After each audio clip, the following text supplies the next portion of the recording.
What's up guys? Ako nga pala si Zet and this is Z1 Cars. First ever vlog. First ever vlog ko guys. So bear with me guys.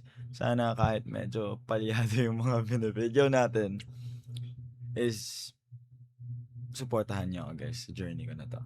So today ang sasabihin ko lang naman is we're gonna buy a Honda Civic. Oo, Honda Civic. Ngayon guys, naghahanap tayo ng perfect car to start.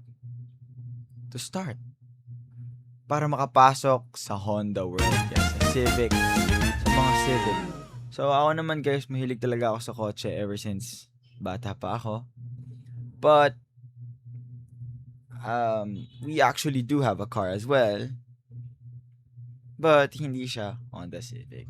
So hindi siya sports car. I only have an econ car na ginagawa kong laruan, no? Pinapalitan natin ng air intake, natututo tayo sa mga ganung bagay. Small steps, parang baby steps papunta sa car world, no? So, ayun, I like driving as well. I like competing din and yun lang naman. But we're gonna look for the perfect Civic. Nakakaya, meron pang electric fan dito pero yan, we're gonna look for the perfect Civic na pwede nating i-build para sa journey natin sa Honda world. Ganun. Pero, yun na. So guys, mag-research tayo kung anong mga best Honda. Actually, nakapag-research na ako guys. Actually, kaya ako ito ginagawa ng video na to para lang meron akong masabi. Pero, actually, meron na akong mga kinakausap na sa marketplace. So, sa marketplace tayo naghahanap ng kotse ngayon, guys. I'm actually looking forward to have a ESI siguro or a VTI siguro or an EG. Dun sa tatlong yun, no? Pero wala pa tayo talagang nakukuhang kausap talaga na talagang yun na yun, no? So, mag-research tayo. Siguro kahit ano lang. Actually, okay lang ako. Siguro kung mag-ESI ako, habulin ko na lang yung makina. Hanap na lang ako ng D15B o kaya PH16 na engine. O kaya, kung ano meron na mas maganda, na siguro ay EFI na kukuhain natin if ever na ESI yung bibilin natin. Pero, if VTI, actually ganun din, no, baka maghanap tayo ng mas medyo maganda-gandang makina. Pero siguro yung mga EG, kasi normally parang nakikita ko EG, parang karamihan naka-carb pa lang, no, naka PH12 lang. So, I might consider buying a PH12 na EG. Basta EG guys. Kasi mas gusto ko talaga yung forma ng EG, tsaka pwede naman talaga natin siyang i-build. Para din mas humaba yung journey natin. Ang pangit naman kung meron tayong kotse tapos hindi na natin siya gagalawin. Although, syempre, kahit pa sabihin mo naka D15B, syempre gusto natin mag-upgrade ng K20. Diba?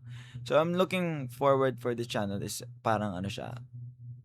Kaya ako ginawa itong channel to para makita nyo yung mga pwede natin puntahan ng mga car events. Looking forward to it kung meron man, no? And ganun din, para din makita nyo yung journey ko sa Honda journey ko. Or sa Civic, or sa car journey, sa mga JDM cars.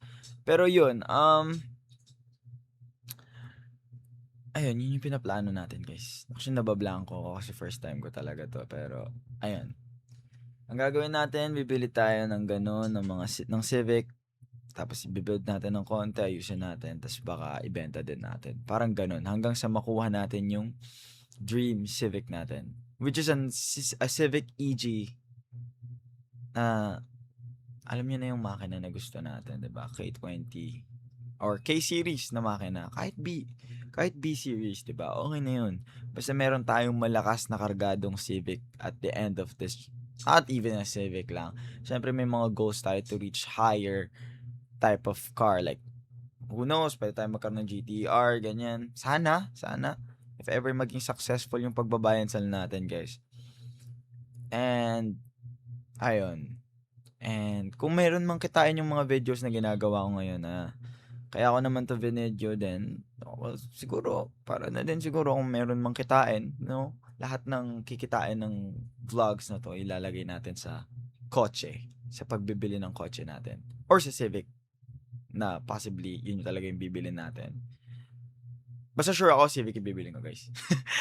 Pero kita niyo naman siguro sa thumbnail, nakita niyo naman na siguro na kung ano yung nabili kong kotse. Basta yun na yun. Yun na yung nabili ko. Okay. So, yun. Siguro dun tayo magsa-start, mag-buy and sell ng ganun. So, yun lang guys. Siguro update ko na lang kayo kapag may nakilala na tayo or may nakausap na tayo na pupuntahan natin, guys. Yun na lang. Tapos yun lang. Yun lang guys. Actually, hindi ko na na-video yung nangyari dun sa EG, no? Pero, we had the great news kasi we had a done deal. We already had the papers na yun. Pinaiwan ko doon kasi it's an auto detailing shop. It's called MLT. Yeah, I think something like that. MTL, I'm not sure. Yeah. It's a great place to, like, you know, do car washes. And yeah, we're gonna car wash them for pinaka-car wash na natin siya. And pinabuo na natin siya kasi hindi pa siya buo, no? So, yeah, pretty much that's it. So, yeah. After that, tomorrow morning I will make sure na makakapag-video ko para makita nyo kung ano ba talaga ang nakuha natin EG. And yeah. So I'm pretty much very happy for what I've had or what I bought. Kasi syempre, it's our first EG. And that means na possible. I think mas maganda na ngayon pumunta ng mga car meets ng Honda. Kasi syempre naka-Honda na tayo. Pero hindi naman siya, I wouldn't say naman you already had a slot or something. It's just like, you know, we can try to look for same concept cars or like, I mean, yeah, you know, JDM cars. We can check for them now. Kasi dati ang car ko talaga guys was a GWM M4. It's technically a China brand. A very nice car actually, to be honest. Sa akin naman wala akong problem sa car nito ngayon, pero you know, syempre may mga pangarap tayo as guys who likes cars. So, so yeah, balitaan ko kayo bukas and have a nice day.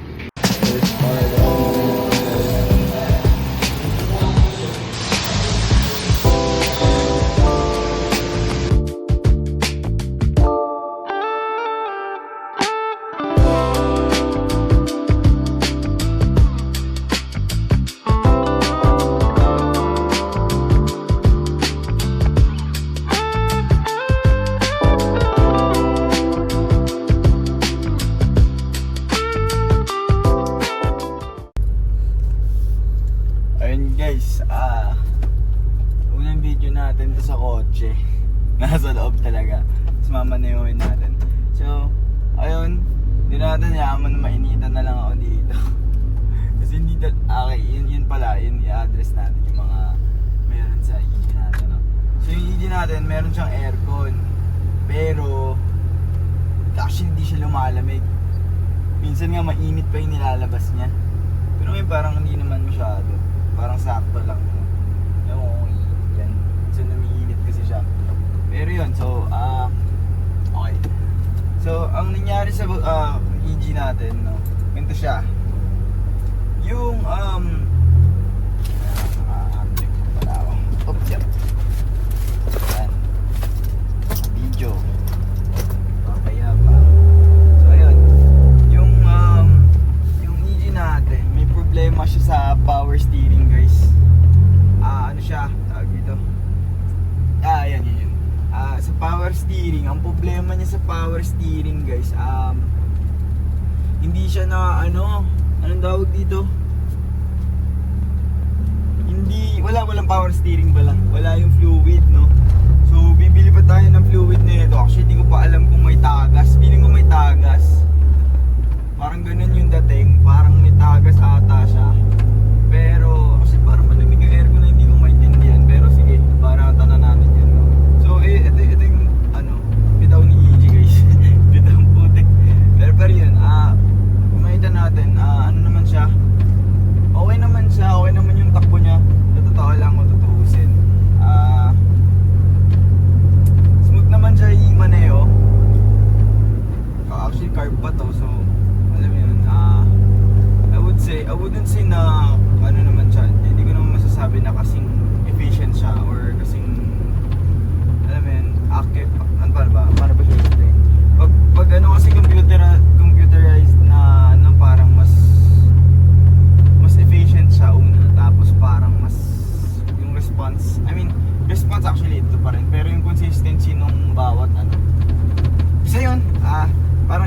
pa rin naman siya, parang gano'n.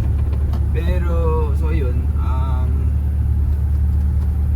hindi na lumalamig yung aircon ko, medyo umiinit siya. Pero, pops, yak. Teka lang. Ayan. Tapos, ayun, patayin na natin yung aircon guys. Wala naman siyang, walang bilang guys. Ayun. So,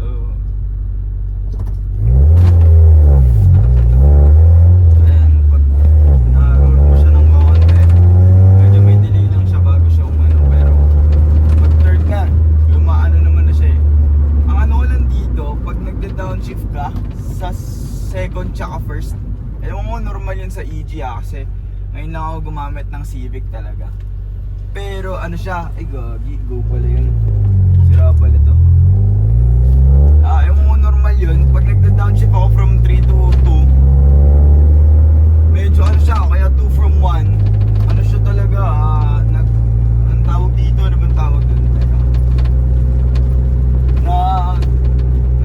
Kumakayas yung gear. Ako parang nagtataka ako, ba't ganun? Tapos ayun, ano pa bang mga ano ni EG, mga problema ni EG, actually puro problema yun natin, pero yun yung reality, bumili tayo ng EG na project car, malamang meron kang makakaharap ng mga problema dyan.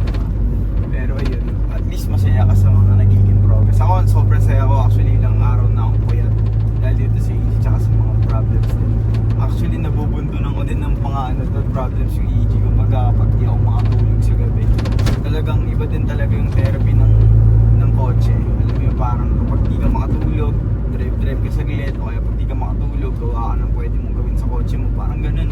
So alam mo yung parang na ano ko, actually may lig talaga ako sa kotse doon pa, pero unang sa EG ko to kasi ngayon na ako nagkaroon ng alam mo extra na pera para makabili ng kotse. Tapos ayun, pero may kotse na talaga ako. Yung kotse ko manual din. Ano lang siya, GWM, yung makina 1NZFE, makina ng Vios, parang ganun lang yung makina niya. Or parang makina ng Yaris yan, yung 1NZFE na 1.5, ganun yung makina ng kotse ko. Pero ayun, namamanayaw natin yun. Actually, medyo inano ko din yun. Pinalitan mo ng fuel injectors. Tapos nagpalit din ako ng muffler, nagpalit ako ng cold air intake, galing siya sa stock, so tahimik yung stock diba, so ginawa natin siyang cold air intake. Tapos may mga binago din tayo, mga iba-ibang bagay dun, tulad ng yung filter ganyan. Tapos headers, nagpalit din ako ng headers nun. Ano lang, ang hirap lang kasi laruin ng mga ganong klaseng kotse na hindi ganong kasikat. Kasi ang hirap maghanap ng aftermarket parts tulad ng muffler. Hindi mo naman makahanapan ng muffler yun agad-agad. Kumbaga, puro pasadya tulad ng body kit. Yan, parang ikaw talaga yung gagawa kasi hindi naman kunyari.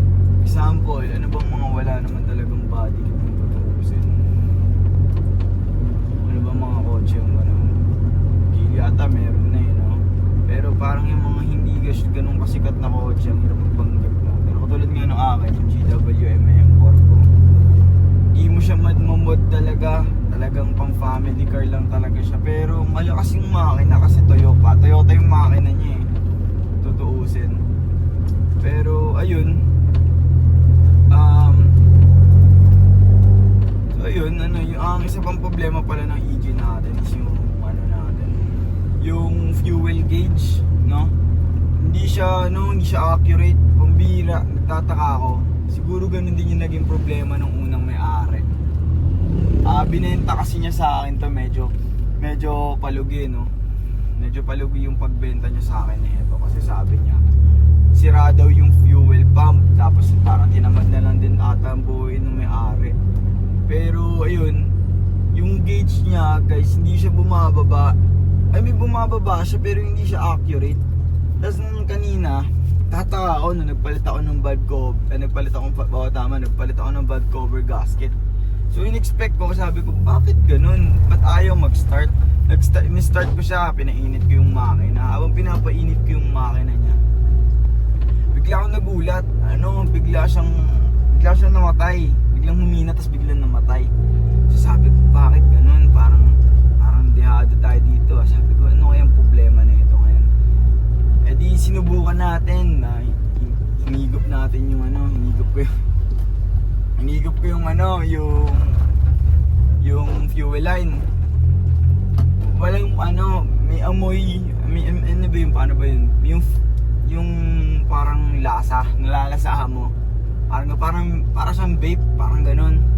So yun nung parang iniipak natin yung fuel line, medyo nakakahilo nga yun.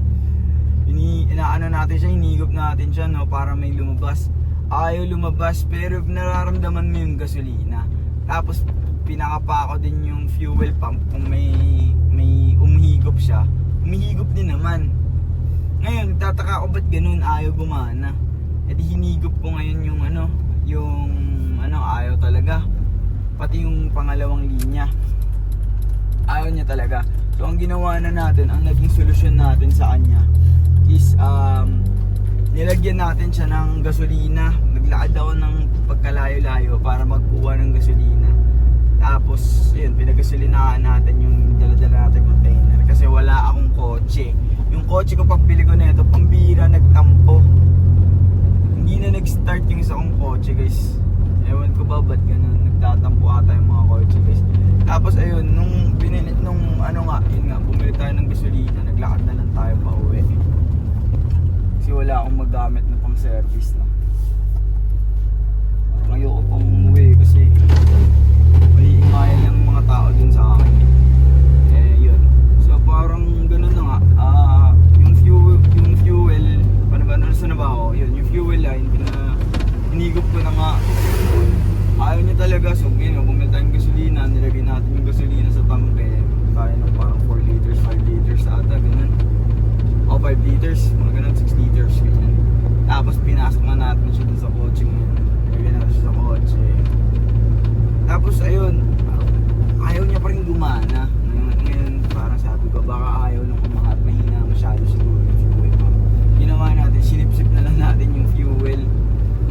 Tapos ayun, sinipsip na yung fuel. Sa madaling salita, umunong tayo ng gasolina. Pinuga ko na lang dun yung gasolina. Ay iba pala feeling ng umiitit ng gasolina, nakakahilo. Tapos sobrang lamig sa bibig. Pero yun, after nun, pag start natin, apak lang ng onti sa gas, dalawang apak, sabay start, okay na siya, gumagana na siya ulit, parang easy fix lang.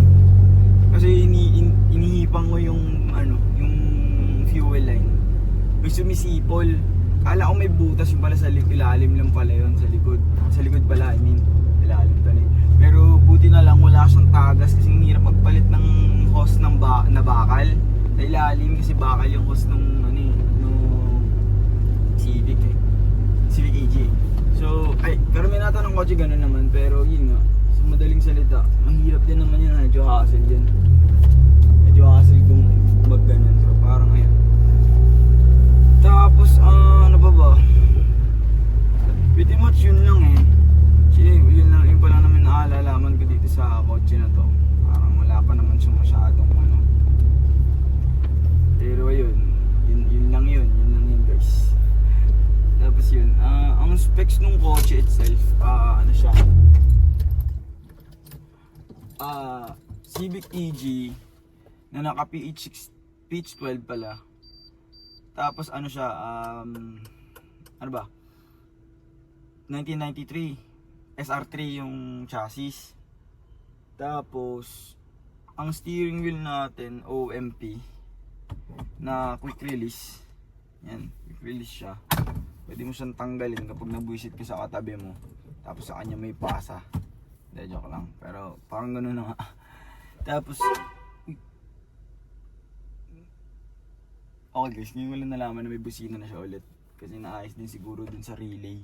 Nagpaayos pala tayo ng relay kanina. Kasabay nung pag-ayos ng ilaw natin. Yun.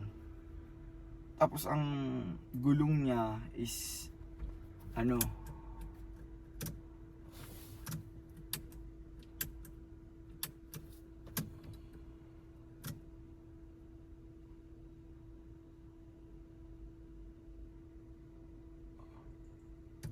so yun, ang gulong niya is NK na Tama ba yung pronunciation ko? Enkei or NK, hindi ko alam, basta ganun, NK EV5 na original, sabi na may-ari, nung binili natin, original daw. So tinignan ko naman, nili-legit check ko, parang convincing naman na original siya, pero hindi ko pa rin sure, syempre hindi natin masabi, syempre kailangan natin siya patingin sa talagang marunong.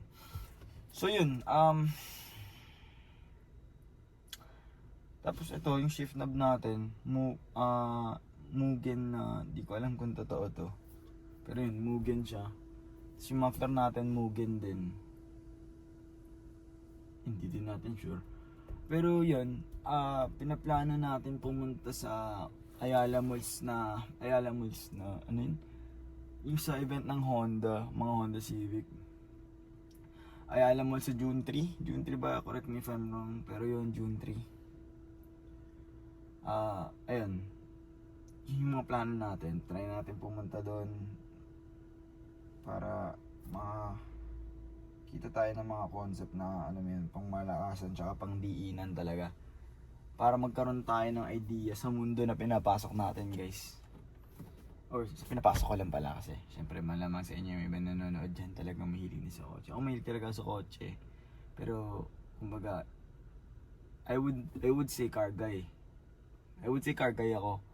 Pero sa mundo ng EG, ng Honda ng mga Civic, wala pa tayo dun eh. Kasi syempre nung una, syempre hindi ko naman pwede sabihin na Civic guy ako, hindi naman ako naka-Civic. So ngayon na may Civic na tayo, mas mapapasok na natin yung mundo ng Honda Civic. So yun guys, yun lang. Tapos ito pa pala, yung mga inano natin, nice natin. Medyo madami lang talagang micro scratches yung windshield. Kasi puro siya yung parang ayaw matanggal na labo, ganun. Hindi ko maintindihan kung ano yun parang dumi.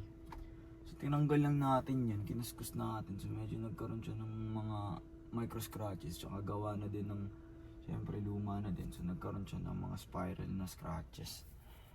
Tapos ano pa bang mga nangyari dito sa kotse na to? Yun, pinaplano natin siya ipa-buffing. Teka, ayusin nga natin to. Pero yun. Plano natin siya ipapa-buffing natin. Pinaplano ko buffing siya sa naghahanap pa ako ng mura. Pero quality yung pagka-buffing. Yung kasi na syempre sayang naman.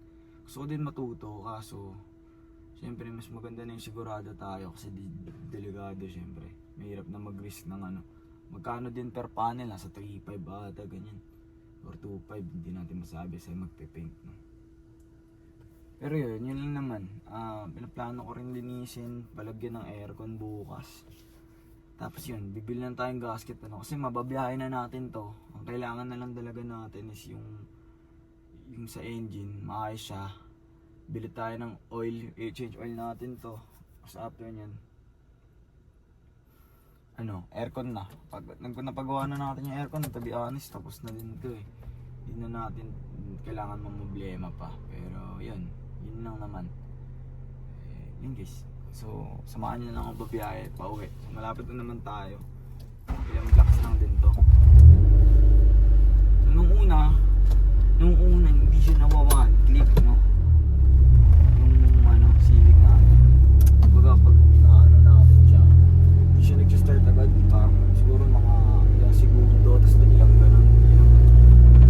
Ilang ng ignition. Ayaw niya talaga magbukas, no? Pero nagkaroon tayo ng trick, sabi ng mekaniko natin. Shoutout kay Kuya Boy, mekaniko natin na pumunta, no? Sobrang urgent nung pagpapunta ko sa kanya nun, pero nandun siya nung panahon bibiling mo itong Civic na to. Hirap na kasi baka maunahan tayo nun nung mga time na yun. Kasi syempre, medyo steal price nga yung Civic natin. Medyo steal yung price na yun. I would say steal na siya kasi yun nga, madaming ginawa sa kanya. Tulad ng repaint, naggastos siya ng 90,000. Tapos hindi niya napakinabangan yung 90,000 niya.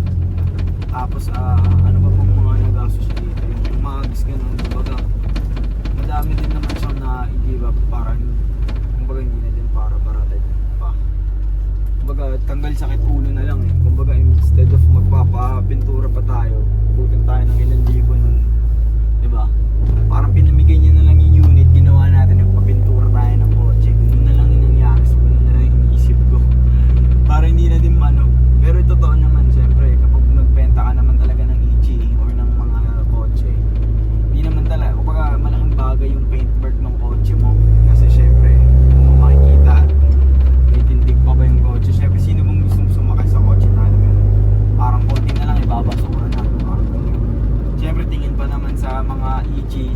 mga Civic na luma, tingin pa naman nila kapag hindi masyadong maayos, kapag madumi, alam mo yun, syempre hindi naman na-appreciate ng ibang tao yun. Kumbaga, hindi mo naiintindihan yung language ng mga Civic. Kumbaga, ano yung tsura niya. Parang old school, parang isip nila mahina, ganun, hirig, ganyan. Pero yun, yun na parang misconception nga siya na ganun siya, yung classic Civic. Pero yun lang naman yung ano natin, yung ano natin sa guys. Tigran tayo. Pero yun, kung may problema kayo sa buhay guys, talagang malaking bagay. Kasi parang nalilibang kayo. Sa akin siyempre ganun, parang magpatuloy ng ano, tunog ng makina, talagang yung engine, parang nagpapasaya sa'yo, parang ganun. Pero yan, so yan, uwi na ako. Uwi na tayo guys. Park lang tayo dito. Ngayon sa ngayon ako, sa labas ngayon yung ano, sa labas yung engine natin. Kasi tawag dito, bakit nga ba nasa labas to? Kasi walang parking sa loob. Tsaka medyo hassle kasi mag-park sa loob ng bahay namin. Kasi medyo hassle din kasi mag-park sa, medyo mahirap lang talaga siya pagpa-parking kasi wala siyang power steering. Pero yun, hindi natin siya ma-park sa loob ng bahay since bakit nga ba? Hindi, yung isang kotse natin nga na sinasabi ko is dun nakapark kasi yun yung sira eh. Tsaka ang hassle din kasi kung ilalabas pa natin. Pag ilalabas natin, kailangan natin labas, meron kasi kami H100 guys pang negosyo. Hirap naman kung kada labas ko kailangan kong i-move yun para makapasok ng bahay. Medyo hassle. So yun, ginawa natin, dito na lang natin siya pinag sa labas. Yun na siya pinag sa labas. Kaso yun nga, medyo may mga tulad yun, may mga ano, syempre may delikado din yung sa parts na pinapark natin sa labas kasi pwedeng manakaw, ganun. I mean, sabagay. Ano bang pwedeng mangyari kapag pinano natin sa labas? Yun, masisira natin yung paint job. Pero yun lang naman guys. Okay. Ay ba pala, bibilan pala natin to ng ganito kasi dumedire-diretso siya. So yun lang guys. Yun lang, salamat sa panood nyo guys. Actually guys, alam mo, sinasanay ko din yung sarili ko kasi nagkakamali ako minsan, nire-record ko na kaganyan. Naalala ko dapat pala pa ganito. Pero yun, sige, baguhin na lang natin yung style natin. So yun guys, eto na si Honda Civic EG natin. Eto na yung itsura nung labas niya nung pinick up natin siya, no. I mean, actually hindi, mas madumi siya. Napaka-car wash lang natin siya, tapos naayos na natin yung loob. Makalat na nga nasa likod kasi puro tools, no. Pero yun, may onting masilya pa dun sa wing. At ayun. Pero yan yung itsura niya bago siya i-buffing. Yan yung itsura niya. So medyo hindi siya okay. Kitang-kita natin yung paint. Medyo parang kupas yung itsura pero parang ano lang ng paint. So ayun guys, papakita lang natin yung results ng buffing. Hindi ko na pinakirinig yung sinasabi ko dyan kasi medyo malabo. Pero yun lang.